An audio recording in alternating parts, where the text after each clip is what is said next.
Really, these strange events, as they must be to this generation, of long ago, should be studied in their background. That is what is really important about it. Why were we there? What were we doing? Sometimes said we wanted to impose ourselves in some way on the people of East London. That's quite untrue. Our vote in East London the following March, after these events, was 23% in Bethnal Green and 19% in Limehouse.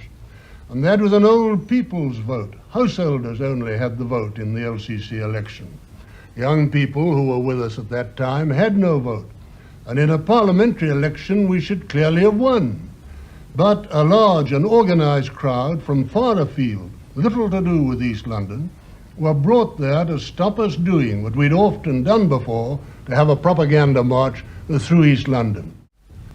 I was myself, of course, a soldier, as you know, probably, of the First War. I fought in air and I fought in trench. And I did revert, half of me reverted, to my original profession, which was being a professional soldier. And I have admitted publicly, the old soldier rather got the better of the politician. When I allowed to be worn a very military uniform, we began with an ordinary black shirt.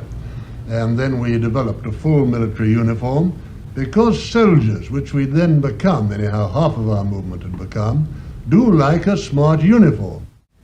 The Jew is not, I think the Jews will agree, are not immune from criticism. That is, if a Jew does something wrong, then he's as liable to be criticized as you or I. Actually, take ourselves back to that period. Prior to the war, the position was more normal. Since the war, I, like many other people, have been particularly sensitive to that question because the Jews were so terribly vilely treated in Germany, which I and everyone else has condemned. But at that time, they were in a normal position. And if a Jew was shouting for war, as we thought, he would be attacked. Well, the answer to that is that the policy of the party was never to attack anyone, Jew or anybody else, on the ground of race or religion. And I define anti-Semitism as attacking a Jew on those grounds. If anyone, over a period of time and after warning, did that, attacked Jews as Jews, it'll be found, whoever they were, they ceased to be members of the party.